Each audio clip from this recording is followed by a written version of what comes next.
What's going on, guys? This is Ian Poulter, I'm Josh Denzel, and today we're going to be getting Ian Poulter's Ryder Cup predictions. But not only is he predicting who he thinks is going to win, we're going to be predicting who's going to be the best rookie, who's going to surprise us, what the course is going to play like, and of course, who is going to win the whole thing. So, Poults, I have to talk to you because people are getting angry already. The beats, we've had people stop you.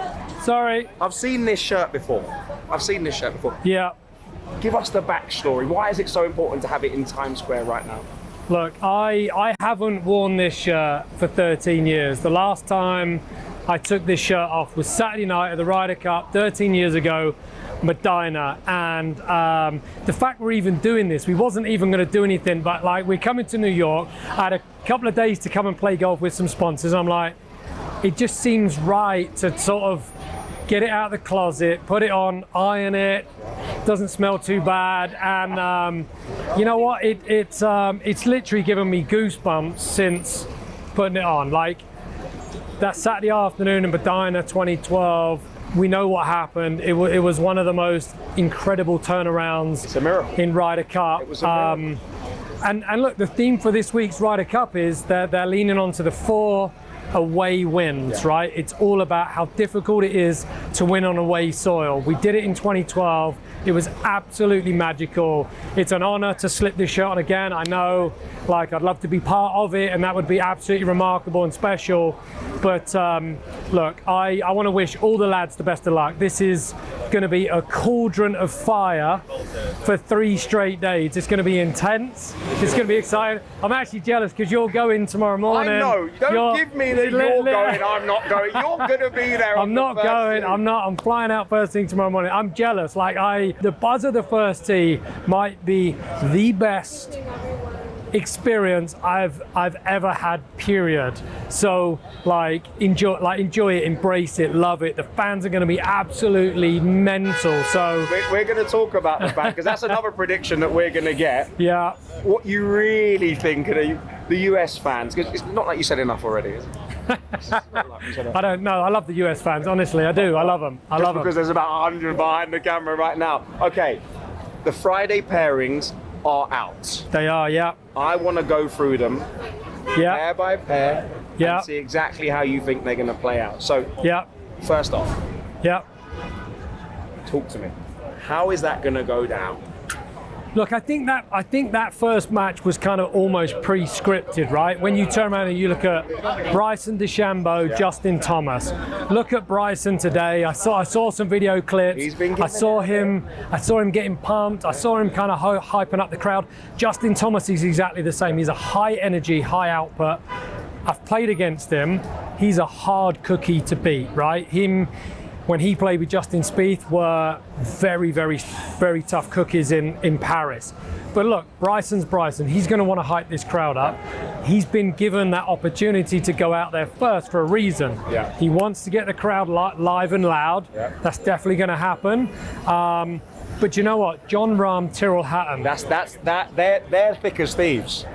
Look, that's an incredible pairing. As good as those guys are, as experienced as Jon Rahm is, as consistent as he is, and he's got his mate there right there with him, Tyrrell Hatton, drives the ball incredibly straight. You have to do that around Bethpage Black. We're gonna get. Don't give away all the predictions. We're gonna go deep dive into that because you've obviously played there before. That is gonna be a great match. Am I gonna tell you who I actually think is gonna win that match yet? No, I'm gonna save it for a little bit. Not yet. Keep watching. Mentality-wise, that group, knowing how close they are, knowing Tyrrell sometimes can be a little bit emotional. Is Jon Rahm gonna calm him down, or is he gonna hype him up? And do you need to be hyped up, or does the atmosphere do that for you at Bethpage Black with all those USA? Look, I think it's natural. The intensity, the excitement, the adrenaline that's going to be running through your veins when you get to the first tee. John's a high energy guy too, like he really is. Tyrrell, we know, can fly off the handle, and he kind of wears his heart on his sleeve.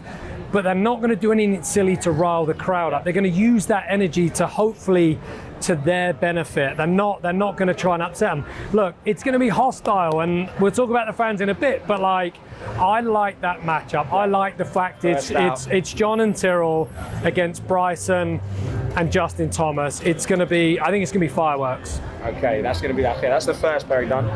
Second pairing, Ludwig Aberg, Matt Fitzpatrick against Scotty Scheffler. It's always I'm getting a bit of a shiver. I'm getting a bit of a shiver because that's he is a team within himself. Yeah, well, I mean, look, what a combination that is, right? I mean, Scheffler, best player on the planet the last 18 months. He's been absolutely incredible. Russell Henley, world number 3. So you've got world number 1 and world number 3. It's a stacked team out second. They're good friends. Russell Henley may be kind of like the dark horse. We'll talk about in a little while. We'll talk about who potentially could be the silent assassin kind of guy that flies under the radar. That may well be Russell Henley. People don't really think of him as a world number 3 player, but let me tell you, his stats, his strokes gain stats that we know from doing some statistics with Scotty Scheffler. You've been reading the stat packs. We've been having a little look. Look. But I mean, like Scotty Scheffler, playing the best golf of anyone on the planet. He's got that guy, his right-hand man, who's going to be so strong right there with him. It's absolutely amazing. But look, Aberg, incredibly consistent golfer, drives the golf ball amazing. Matt Fitzpatrick, he's won a US Open. So I like that matchup. I think that is it's a very, very, very tough matchup. We'll talk about the predictions in a bit, but look, match number 2 again is going to be absolutely crackers, fireworks. Enjoy watching that one. I think there's going to be a lot of birdies in that group. We've looked at the stats. This is the energy. Come on! This is why we came right into the heart of it, into the behind enemy lines. Now that matchup, you were saying. Maybe Hovland and Aberg, you think that you would have done that? Yeah. But so it's a numbers game, right? Yeah. And Molinari would have done an incredible breakdown of stats, how the golf course plays out. Yeah. The odd numbers against the even numbers, what type of shape tee shot would that favour? So they would have run the numbers, they would have crunched this out, and you know what? I'm not surprised to see there may be a change to some of the teams that played in Italy because of that. They're very stat orientated, but like, look, they're good mates. The team will gel very well. I hope Matt has a great Ryder Cup. His performance over all the Ryder Cups, I think maybe he'd like to have played a bit better, but like I hope that's a really good matchup for him. Oh, I can't wait for this one. We're going to get our predictions in just a little bit. Keep waiting. You don't want to miss this. And our next group is Tommy Fleetwood, Rory McIlroy against Morikawa and English. I don't want to do the prediction right now, but I'm predicting whitewash. I'm predicting a whitewash, but you could save that for later. That matchup, what interests you? It's exciting to me, that. Yeah, it's really exciting. Like, you know, when you look how well Rory drives the golf ball, when you look how well Tommy Fleetwood drives the golf ball, when you look at Tommy Fleetwood's last 4 months on the road, okay, he's been really hot. He's had some heartache there, but he's got over the line. You know, he's now a winner on the PGA Tour. That was a big thing for him. The fans love him. They really do love him over here. So I don't see Tommy getting any grief. Rory on the other. We're going to clip that up. Let's clip that bit up. We'll find out. Rory on the other hand, listen, they like to play into Rory. They try and rile him up a little bit. But look, that's respect to how good he has been for over a decade in golf. Incredible performer. How does that matchup shape up? I'm going to be really interested to see. I like you, probably just think that that's almost a guaranteed point for Europe. It's a dangerous place to be. You stood there saying it's a guaranteed point. I hope we don't eat our words, but I'm very confident. I'm very confident. Yeah, look, I mean, listen, none of these matches are easy, right? We can sit here and talk about, oh, that's such a strong pairing, but it's the Ryder Cup, it's the nerves, it's the pressure, it's all of the stuff that we obviously love as sports fans to obviously want to watch intense matches and intense games, and how is this going to play out in, you know, over the 18 holes. It's going to be great to see. I truly think that is a great matchup for Europe. I think they're really, really super strong. It may well be, or prove to be, the strongest pairing in foursomes for Europe over the next couple of days. So we've got Xander and Cantley against McIntyre and Hovland. So this is the boys bringing up the rear. Yeah. Okay? Yeah. Talk to me. Listen. How does this go down? Okay, match 4. Like you said it earlier about the change up with Hovland and Aberg, right? Yeah. Why have they switched that up? Has to be a stats, has to be a number game, has to be because certain shop shapes are going to fit certain players a bit better than one another. But obviously, you know, Xander and Cantley are great mates. Yeah. That is a really, really, really strong pairing. But, you know, when you look how well Bobby Mack played in the last Ryder Cup, he was kind of made for it. He loved it, he embraced it. He was like, you know, Justin was his partner last time, and I thought he did brilliant. That pairing's obviously switched up. I could see him in the team. There was a little video when that pairing come out, and Rosie giving him a little high five, going, "Go on, get out there and get stuck in." I like it. It's going to be fiery. It's going to be a great match. So the first 4 foursomes matches, really interesting. I'm surprised, even in itself, that America have chosen to go with foursomes first and 4-balls in the afternoon. For the simple reason they could have switched it, and that was up to them, but they haven't. Have they made a mistake? I don't know, but notoriously, Europe has been stronger in foursomes. So you know that's a question for me. Do you want the Europe to come out stronger potentially in those early matches, and obviously try and claw it back in the afternoon matches? I don't know, but look, it is what it is now. It's foursomes in the morning. I like that from a European perspective. We've always loved foursomes, and I'm really hopeful we can have the upper hand in the fire pit of Bethpage Black. Scores on the doors is prediction time. Put your money where your mouth is. Okay. What happens in those matchups? All right, 2.5, 1.5. Match 1, I'm going to say Europe win. I love it. Out the blocks. Scotty Scheffler in match 2 and Henley, world number 1 and world number 3. I think they might take that match. So I'm going to go USA. At that point, it's 1-1. Match 3, I'm going to see that as a European win. Beautiful. I like it as a European win. Match 4, I see as a half, and that's where I'm going to go 2.5, 1.5 to Europe. And I tell you what, I think that as a Friday morning session here in New York is a great start for Europe. Incredible. You heard it here first. That's Ian Poulter's official Ryder Cup predictions. You just mentioned the course, Bethpage Black. Specifically, they got a sign on the door that says it's extremely hard. Warning. You played there in 2019. I did. Is it playing easier now? What they've done, they've cut the rough down. How's it going to play, and how's it going to hold up with the European boys? Well, it's interesting. Home advantage. What do home captains generally do in America? Over time they've had the greens running super quick. The stats generally say that America can slightly outputt the European players. So they've done it to us in the past where they've cut all the rough down, they play the bomb game, they get it on the green, and they outputt Europe. This course is going to play long. We've just had a chunk of rain today. It may rain a bit overnight. It's not going to be easy, as you say. There's warning signs whenever you go out there on the golf course. So I haven't been there. I haven't seen it. I haven't had a scope. The tape measure out on the rough. Not yet. Not yet. We haven't been there. How you doing? We're in New York. We're with the Good people. Man.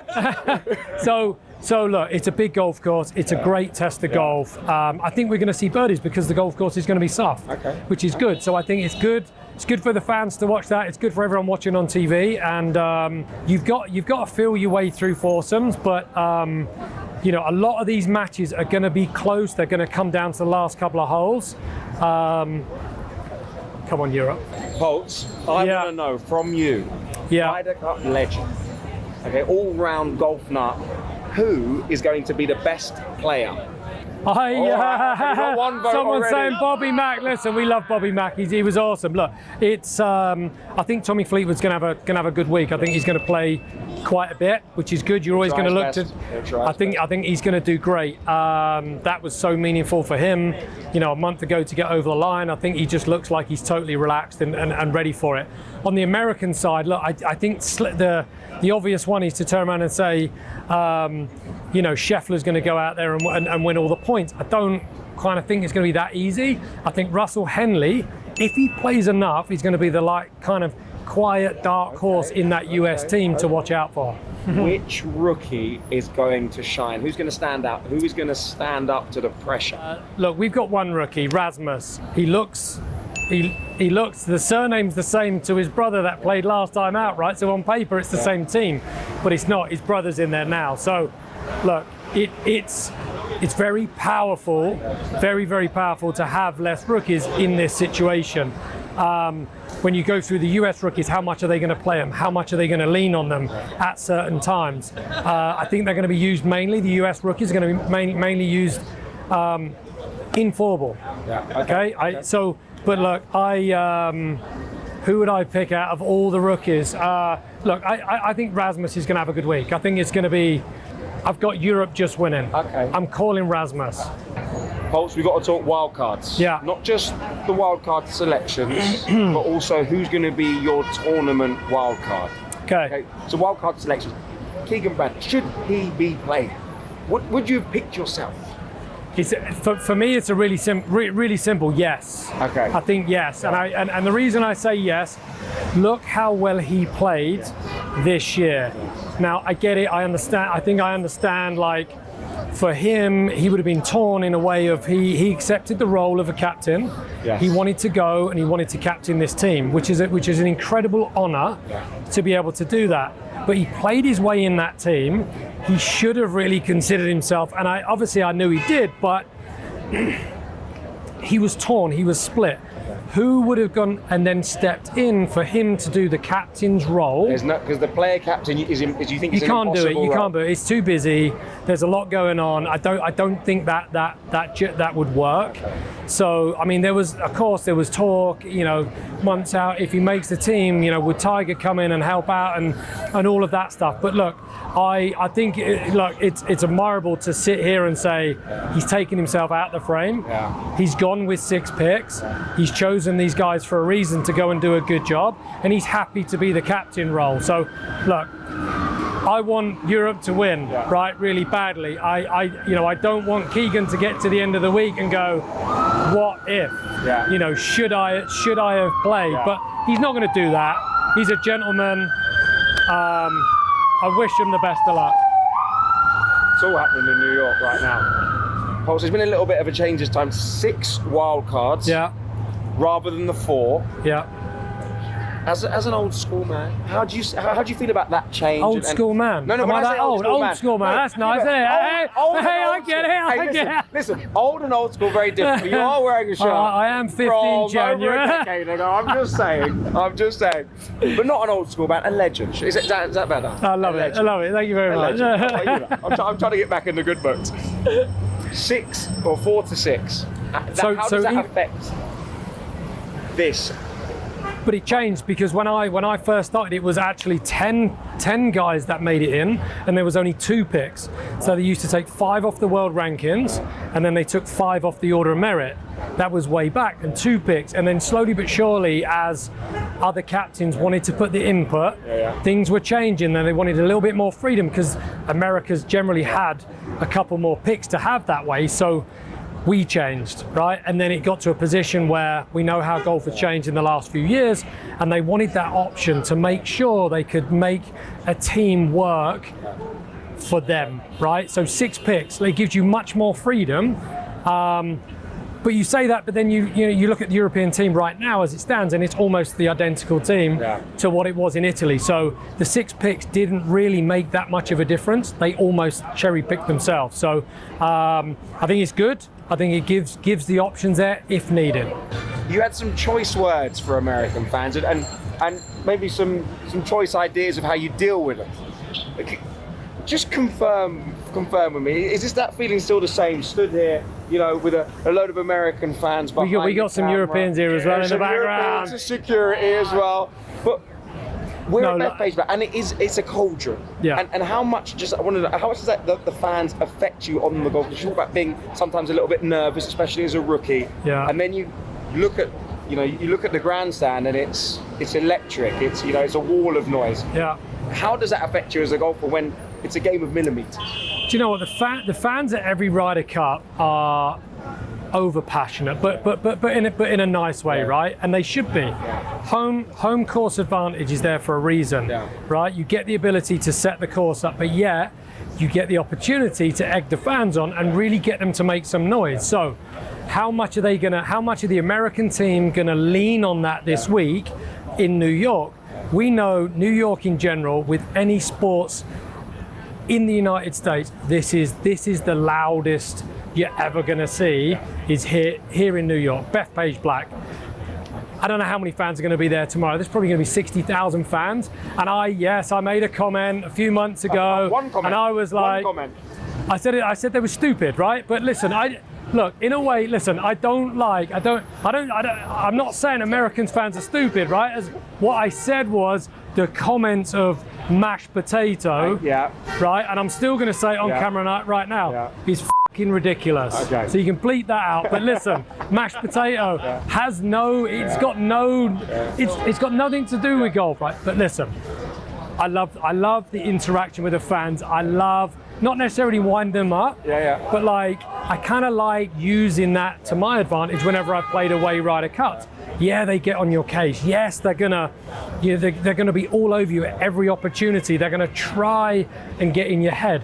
But that's sport in general. You go to a football game, they're going to do the same, right? I love the football atmosphere. Like I've always loved it. I've embraced it, and I've never really been affected in any Ryder Cup with comments, right? I'm just saying in general. Yeah, there's a couple of silly things get said in this environment in the Ryder Cup. Look, go out there, have some fun, and all is fair. Go out there, support the Americans like you should. Right, when it's on home course advantage. But just don't ever say mashed potatoes or get in the hole on a 500. I shouldn't mind, because I actually like mash. I actually love mash. But yeah, don't say get in the hole on a 600-yard par 5, because it's ridiculous. Even Bryson can't knock it in the hole. The Ryder Cup is a golf tournament like no other. It's a form of golf like no other. But there's also different ways to play. You got four balls, you got foursomes, you got singles. There's so many things to think about while being in the cauldron of having partisan fans, which is not what you're used to in golf. How mentally do you have to prepare yourself in a different way than you would to go to the Masters or the Open or a golf tournament? It's so different. It's so different because you go to a normal tournament, you go to a major, and obviously you've got a set of fans that are cheering for either individual players and such. But this is a divide.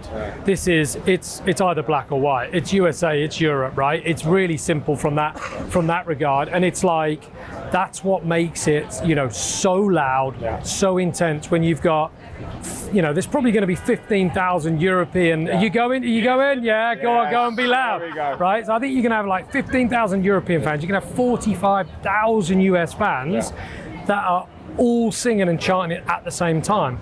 So the decibel level when someone walks on that tee box is going to go through the roof, right? And as an away player, when you step on that tee box, the ground just starts to rumble and it starts to shake, and that is something which is like it's like the roar and it's like the buzz of the opportunity. Say you're walking down the last hole at the Open Championship, and you've got an opportunity to win, and the crowd's go mental. You have that every single shot from the first tee shot until you finish. So it's exhausting, it's mentally draining. The guys have been here for 2 weeks. They were here practicing last week. They kind of had a bit of a chill at the end of last week, but there's so much dead time and anticipation now that these guys are ready to go. I'm actually pleased that they've kind of had a soft day today, right? It was going to rain. That have actually tried to kind of, have as much, R&R today and kind of, build up the energy tank, ready for a massive weekend. Okay, Poults, nicking the away win. It's the hardest thing to do in golf. Tell me, can we do it? What scores are we posting? Look, I really like what Luke's been able to do with that team. I like the fact there's only one rookie in the European team. The US have got 4 rookies. That may play a crucial factor late into Sunday afternoon when it comes down to the nitty-gritty. Where are those guys going to be put in the order of 12 come Sunday afternoon? Are they going to try and be in a position to front load and try and go out and early into Sunday and literally win that trophy early? Are they going to have to try and blend a couple of rookies in early and then leave some of the experience late on? We don't know, but it's all the mind games that go on in our heads as players. There's always Sunday where there's points and there's momentum flows within those singles matches, where you look at the board when you're walking down and you just take a glance and you're like, even when you're up and you look at it and go, they've all of a sudden turned that match around and they've turned that match around. So it's an amazing, strange feeling in singles. You've prepared the whole week with a mate, multiple mates in practice rounds. You've got your mate by your side, your partner on Friday, Saturday, and then all of a sudden, the quietness of Sunday arises, and you're on your own. You don't have a teammate. You've only got your caddy to talk to. So that dynamic of really being able to pull off one another. You've got captains and vice captains, but it's Sunday is it's an intense day. It's a lonely day. You play the what if game, and how does the front order stack up? And it's the mind that takes over sometimes more than the body stuff, because these are the best golfers in the world going to go head to head. Who's going to be more mentally strong? Who's going to handle that pressure better than anyone else? Luke's been successful the last Ryder Cup. Can he now take that to the US and be a winning away captain? It would be fairy tale for him. I hope he does it. I'd love to see the 5th US away winning European team take this for the 5th time. It would be absolutely magic. Poults. Yeah. I've come up with a little game. Okay. Seeing as we're in the States. Yeah. Okay, I want to find out, would you rather USA or Europe edition? Okay. Okay, so I'm going to say something. Yeah. Right? For instance, first one, weather. Would you rather Europe's weather, USA's? Okay, so we're going to start this off nice and easy. I got it. Bars. Europe. I like that. Specifically, well, depends who you ask where we are, but yes, in this sense, 100%. 5-star dining. Europe. TV. I know you like the American show. It's okay. It's okay. USA. Film. USA. Ooh, golf courses. My God. Europe. Good. Fans. Europe. Yeah. Yay, come on. Sports. Europe. There we go. Stadiums. Wow, that's a tough one. Listen, I'm an Arsenal. Look, Europe. I mean, listen, you got Yankee Stadium. Europe. Okay, culture. You do live. Look, I live here. I'm gonna have to be USA. Music. Europe. Fashion. I mean, I could really just turn around and go Europe the whole way down this list. Look, I live here. I buy my clothes here. I'm gonna say USA. Okay. Fast food. Well, I don't eat fast food. I know. That's why you still fit in a t-shirt. It's unbelievable. 13 years. There you go. So Sweating. tell me, fast food. Are we going pizza? Well, I mean, there's a lot of mixing. Yeah, but like, America do fast food better than Europe. There's absolutely no question. Okay. Livability. It's a brand new word I've made up. Livability. Yeah. The ability to live in a place. USA. It's pretty easy. The flag. Europe. Come on. To go on holiday. Look, Europe. Yeah, I mean, I don't need to go into it, but like Rome and everywhere. I mean, listen, Europe. Okay. Value. USA. Who's got the best looking people? Europe. Who's got the best snacks? USA. Okay. Who's got the best humour? Europe. Okay. Who's got the best group of golfers currently playing in the Ryder Cup? Europe. There you go. There you have it. Score was? Oh, we didn't get fit. Yeah, of course. Anyway, on that note, you're at win. Simple.